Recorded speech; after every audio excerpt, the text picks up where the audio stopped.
il commosso addio a Giordano Sanginiti, il 21enne morto a causa di un incidente stradale a Villa Belvedere. Una folla di amici e parenti, tutti con un fiore bianco. Saranno comparati il DNA dei resti umani recuperati a Marghera con quello di Isabella 90, ma si fa la strada anche l'ipotesi si possa trattare di Florina Simion, la 24enne di Pianiga, scomparsa nel 2016. Stasera in partenza per la Turchia anche il nucleo cinofilo veneziano dei Vigili del Fuoco. Da Mestre, l'hub regionale di imprenditori e comunità turca in campo per gli aiuti ai terremotati. La proroga di un anno alla scadenza delle concessioni balneari demaniali recepita dal governo accoglie le istanze degli operatori della costa balneare veneta. Paura per Alberto Zaccheroni, già allenatore del Venezia Calcio nella stagione 90-91, ricoverato in rianimazione dopo una caduta in prognosi riservata, sarebbe comunque vigile. Carnevale di Venezia, vietati i coriandoli di plastica, a stabilirlo l'ordinanza firmata dal sindaco Luigi Brugnaro, ai trasgressori multe fino a 500 euro. Ed è stato un bagno di folla per le 12 Marie del Carnevale di Venezia che nel pomeriggio sono state presentate in piazza San Marco. Grande emozione nei volti delle ragazze. Eccoci ben ritrovati in diretta, edizione di Venezia dei telegiornali di Antenna 3 che parte dalla folla commossa che si è riunita a Milano per l'ultimo saluto a Giordano Sanginiti, la lettera della mamma: addio luce dei miei occhi.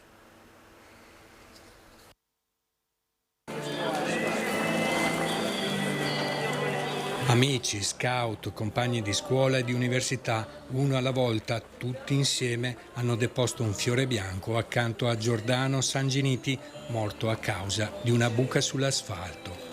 Una folla commossa ha partecipato per l'ultimo saluto al 21enne vittima di un tragico incidente sabato scorso, mentre percorreva in sella alla sua Guzzi la nuova strada del Santo al confine tra i comuni di Cadoneghe e di Campodarsego.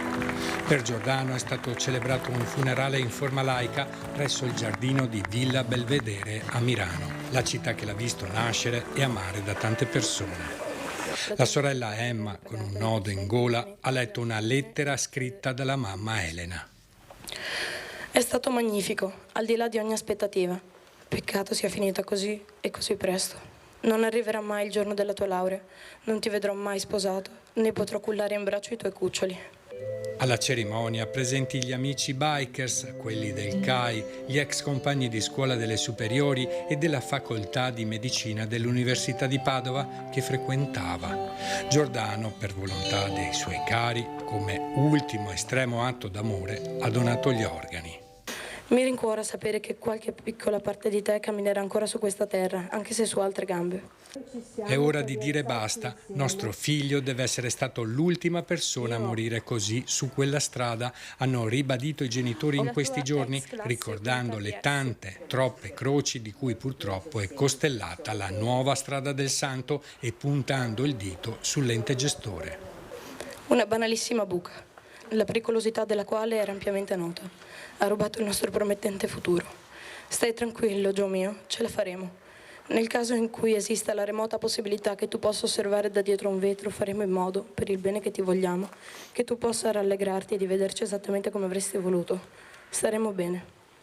Ti abbiamo immensamente amato e ti ameremo sempre. Addio mio caro, addio luce dei miei occhi.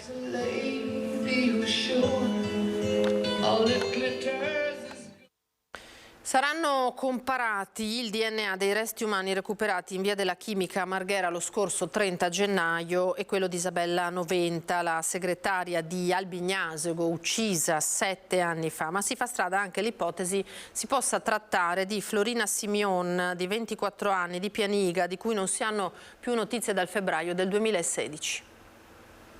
Era mia madre che ci teneva moltissimo a ritrovare il corpo. Io l'unica cosa, spero solo di trovarla per poterla mettere vicino e chiudere questo cerchio che è abbastanza logorante. Paolo Noventa torna a sperare e lo fa per la madre Ofelia, morta 3 anni fa, invocando il nome di Isabella, uccisa da Freddy Sorgato, con la sorella Deborah e la tabaccaia Manuela Cacco. Spera che i resti trovati lo scorso 30 gennaio in una sorta di discarica in via della Chimica Marghera siano quelli di Isabella, la segretaria di Albignasego, uccisa nella notte tra il 15 e il 16 gennaio 2016. La Procura di Venezia ha avviato una serie di accertamenti sulle ossa, un cranio, un femore, il bacino, alcuni resti della cassa toracica e della spina dorsale. Il DNA di questi resti sarà comparato con quello di Isabella Noventa, ma per avere i risultati ci vorranno settimane. Non solo la famiglia di Isabella spera di avere delle risposte, è l'associazione Penelope, che si occupa di persone scomparse, a ricordare che nel febbraio del 2016 sparì senza lasciare traccia dalla sua casa di Cazzago di Pianiga Florina Simeon, 24 anni. La giovane donna portava peraltro il 38 di scarpe e un paio di sneaker di quello stesso numero. È stato ritrovato proprio accanto ai poveri resti in via della Chimica. Strade aperte, insomma. Intanto dal carcere Freddy Sorgato avrebbe chiesto di vedere il suo avvocato per capire se il ritrovamento dei resti possa o meno aver cambiato la sua posizione. Ora parliamo di aiuti ai terremotati. Questa sera in partenza nuove squadre dei Vigili del Fuoco per la Turchia, con anche il nucleo cinofilo veneziano, provincia, dove imprenditori si stanno mobilitando, e sentiamo anche le richieste della comunità turca veneziana.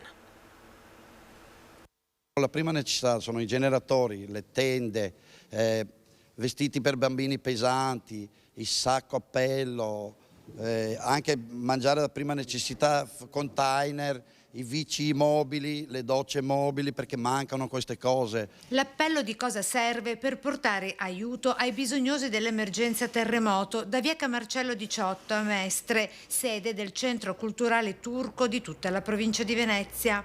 Iniziativa umanitaria a sostegno delle popolazioni terremotate di Turchia e Siria, che decolla qui da Mestre. Qui al Centro Culturale Turco, divenuto punto di raccolta di tutta la regione di ogni genere di assoluta necessità proveniente da tutta Italia, dal 6 febbraio scorso i volontari, per lo più macedoni di origine turca, lavorano e si intervallano alacremente per tutte le 24 ore del giorno per spedire in Turchia le migliaia e migliaia di scatoloni che decollano alla sera dal Marco Polo di Tessere da Milano, grazie anche all'accordo raggiunto con la compagnia di bandiera aerea turca. Noi abbiamo mandato già 4 bilici di vestiti, vestiario, un po' di mangiare. È difficile aiutare, cioè portare dei aiuti perché c'è il maltempo, neve, strade bloccate, perché tutti vogliono, tutto il mondo si è mobilizzato per portare aiuti. Iniziativa anche di raccolta fondi fortemente sostenuta dal gruppo di imprenditori del territorio che fa capo ad API Nord-Est. Per poter aiutare in primis questi bambini che ci piange il cuore, a tutti gli italiani, sicuramente a tutto il mondo che sono rimasti orfani, per poter aiutare a loro. Più di 50.000 al momento i bimbi rimasti orfani. L'associazione, che ha già portato sostegno concreto ai profughi ucraini, ora, dopo aver ottenuto l'appoggio della Protezione Civile turca per garantire l'arrivo a destinazione degli aiuti, ha scritto anche a Palazzo Balbi per chiedere pure il supporto della Protezione Civile del Veneto. Ieri abbiamo avuto la risposta del presidente Luca Zaia. A sua volta ha scritto alla Protezione Civile Veneta, che stiamo aspettando da loro una risposta. Io ringrazio a tutti quelli, perché abbiamo sparso la voce in giro per tutto il Veneto, in tutta Italia, ci aiutano, e possiamo ringraziare anche il popolo italiano che ci sta vicino. E il Patriarcato di Venezia ha indetto una colletta straordinaria a sostegno dei terremotati di Turchia e Siria. La colletta è indetta per domenica 26 marzo, quinta di Quaresima, accogliendo l'invito della Conferenza Episcopale Italiana. Il devastante terremoto che ha colpito molte popolazioni, scrive il Patriarca Monsignor Francesco Moraglia, si aggiunge spesso a situazioni di grave povertà, instabilità e talora forti contrapposizioni già presenti da tempo. Desideriamo renderci prossimi a coloro che sono stati colpiti così duramente ed essere loro vicini, quindi è urgente offrire loro un concreto e generoso sostegno economico per aiutare a ridare speranza, ha concluso Moraglia. Tra l'altro, proprio in tema di sisma in Turchia, il ministro degli esteri Tajani, in un'agenzia battuta poco fa, ha fatto sapere che nelle scorse ore un primo team dell'ambasciata è stato inviato proprio nella zona in cui si trovava Angelo Zen. Oggi ad Antiochia sono stati ritrovati, intanto, ha aggiunto Tajani, 6 corpi della famiglia italo-siriana dispersa. Per l'altro italiano che non si trova è partita una squadra dell'unità di crisi della Farnesina formata da carabinieri e poliziotti esperti nella ricerca dei dispersi. Speriamo sempre, così ha detto il ministro Tajani, rispetto alla sorte di Angelo Zen. La proroga di un anno alla scadenza delle concessioni balneari demaniali recepita dal governo accoglie le istanze degli operatori della costa veneta. Il governo recepisce le istanze degli operatori degli stabilimenti balneari, prolungando di un anno e perciò fissando alla fine del 2024 la scadenza delle concessioni demaniali in essere per le spiagge, una richiesta che vedeva in testa i gestori della costa balneare veneziana e veneta. Union Mare Veneto in questi giorni più che mai è in continuo contatto con Roma, con le istituzioni parlamentari, stiamo vigilando su quelle che sono le attività che il governo sta portando avanti nella disciplina e nel riordino del tema delle concessioni demaniali. È evidente che non c'erano i tempi per avviare quella grande attività di riforma che da tempo chiediamo. Bene la presentazione degli emendamenti che in qualche modo ci fa guadagnare qualche tempo, ma non cambia il quadro generale. Ribadite le richieste già ben note.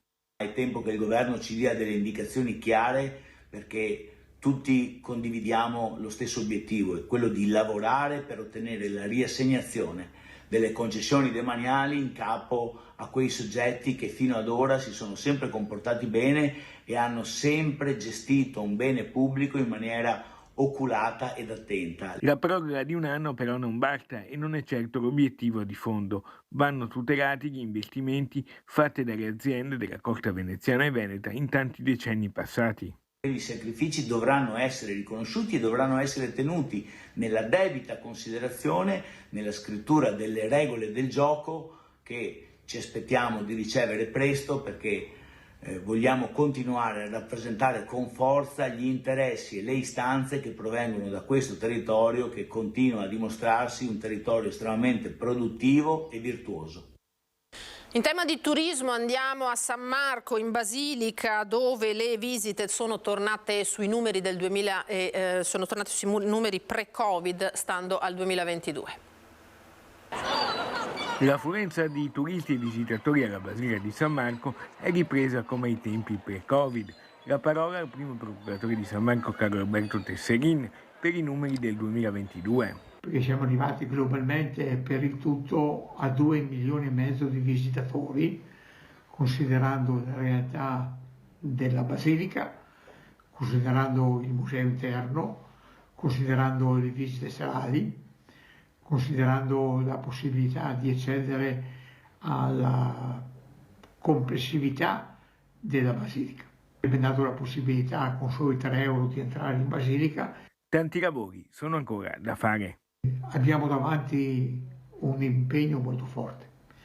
Sappiamo di dover affinare il lavoro delle nostre paratoie che stanno funzionando bene. Ma il pensiero va anche all'urgenza della sistemazione della pavimentazione per tutta l'area marciana a Venezia. Siamo preoccupati che si realizzi il più presto possibile la definizione del Mose nella sua interezza, in maniera che possa funzionare sempre, ma più ancora che vengano immediatamente messe in opera tutte le opere che possono davvero mettere le piazze di San Marco, che tranquillizzino i nostri operatori economici, ma più ancora tranquillizzano per le presenze all'interno della realtà di San Marco.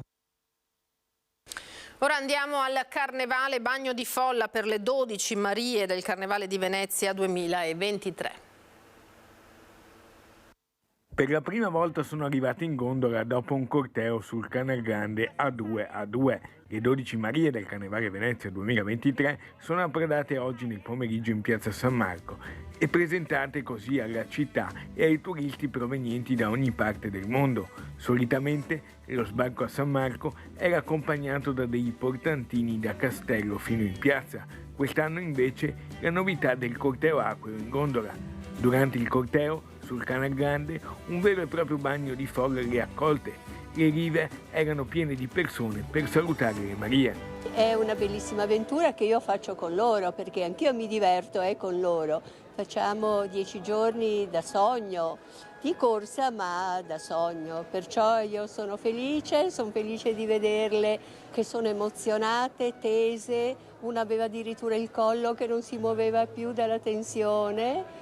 E è bello. Ieri sera gli ho mandato un messaggio a tutte, gli ho detto ragazze iniziamo, il nostro sogno da domani inizia e vivetelo bene, divertitevi che è carnevale. Ieri sera intanto il primo spettacolo sull'acqua all'Arsenale che ha fatto da preludio al corteo del pomeriggio di oggi.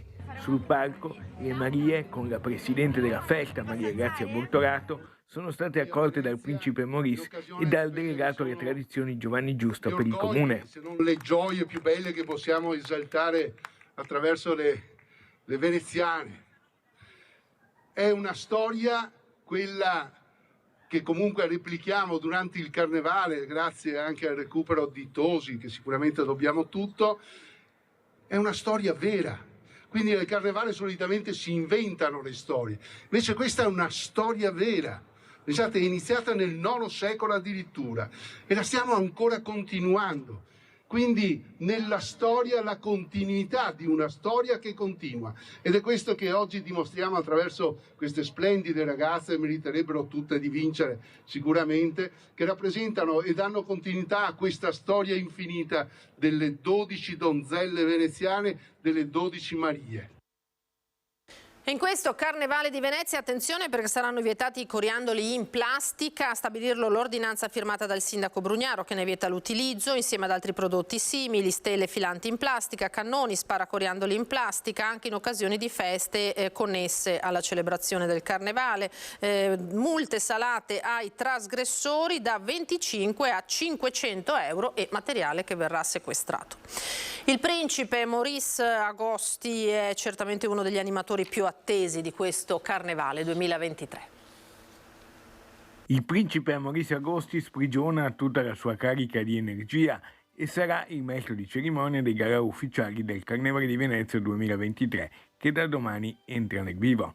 All'invito della città ha risposto come sempre con grande entusiasmo. Take your time for the original sign. Questo è il titolo del Carnevale di Venezia 2023 sotto la direzione artistica di Massimo Checchetto. Sono il principe Maurice e sono entusiasta del fatto che anche quest'anno Bella abbia deciso di diffondere per tutta la città di Venezia, la città metropolitana, il carnevale proprio come usava al tempo dei dogi. Un carnevale sempre più internazionale. Una cosa veramente straordinaria. In collaborazione con la Fondazione Musei Civici di Venezia siamo riusciti a ricreare un gemellaggio tra l'antica capitale dell'Azerbaigian, sulla via della Seta citata da Marco Polo nel Milione, e appunto la Serenissima. E poi un gemellaggio all'insegna della cultura. È l'inizio di un gemellaggio culturale tra i due poli museali. Questa è una cosa estremamente importante e interessante per la città. Noi siamo felici di averla organizzata e la vivremo senz'altro con grande intensità,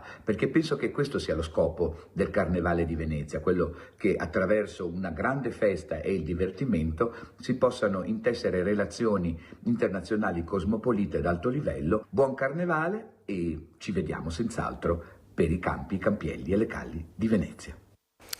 Paura per Alberto Zaccheroni, classe 53, già allenatore del Venezia Calcio nella stagione 90-91, ricoverato in rianimazione dopo una caduta. L'ex mister di tante squadre, Milan, Inter, Juventus, ha battuto la testa cadendo in casa, ma la dinamica dell'incidente è ancora da accertare. In prognosi riservata sarebbe comunque vigile, non è stato accertato se sia dunque caduto per una fatalità oppure per un malore.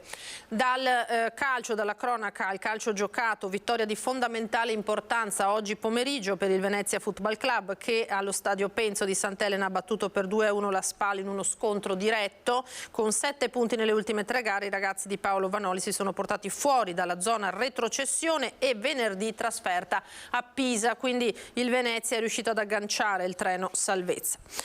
Cambiamo tema, la nostra intervista esclusiva ad Anna Foglietta, che ha portato al Toniolo a Mestre 3 serate del suo ultimo spettacolo.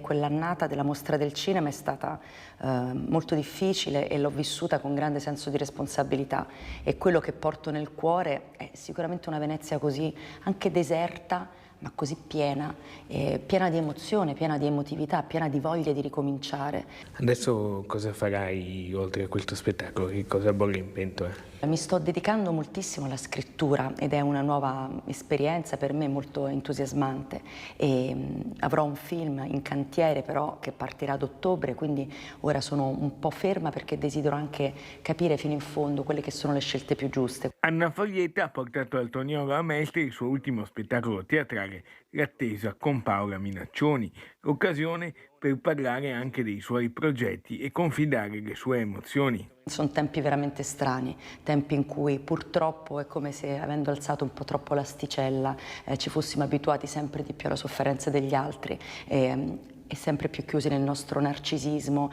e nella nostra, come dire, piccola solitudine. E invece bisogna allargare gli orizzonti e bisogna sempre tendere una mano verso chi ne ha bisogno. Che momento è questo secondo te, Anna, per il cinema italiano? È un momento in cui commettiamo un errore se pensiamo che lo spettatore ha più strumenti oggi, e quindi il cinema italiano deve rilanciare con un cinema più pronto e soprattutto più internazionale. E nel Veneto ti aspettiamo ancora? Ma io torno sempre volentieri. Anche per un film certo. O un'altra produzione? Voi chiamate, io corro.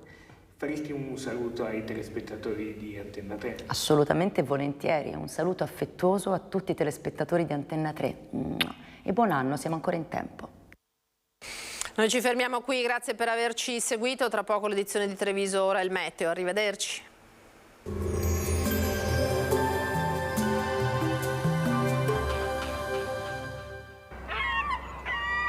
A Venezia per le tue compravendite Venis Immobiliare Cera, agenzia leader. Benvenuti al meteo. È ancora l'alta pressione a dominare, ci attende una giornata all'insegna del bel tempo. Il dettaglio di domenica 12 febbraio. Sul Veneto possibili riduzioni della visibilità in pianura nelle ore più fredde. Tanto sole altrove con cielo sereno o poco nuvoloso. Avremo locali addensamenti ma del tutto innocui. Temperature minime ancora sotto zero, massime in ripresa e comprese tra i 9 e i 12 gradi all'incirca. Spostiamoci ora sul Friuli Venezia Giulia. Anche in questo caso poche novità, cielo in prevalenza sereno. In montagna possibile presenza di nubi basse con foschia a fondovalle. Temperature minime tra -2 e 3 gradi, massime sui 9-13 gradi all'incirca. Infine diamo uno sguardo alla situazione del Trentino Alto Adige, dove il contesto sarà lo stesso. Prevarrà anche qui il sole con nuvolosità più intensa, specie sulla parte settentrionale della regione. Temperature minime intorno ai 3-4 gradi, massime sui 14-15 gradi all'incirca. Dal meteo per ora è tutto, vi auguro un buon proseguimento in nostra compagnia.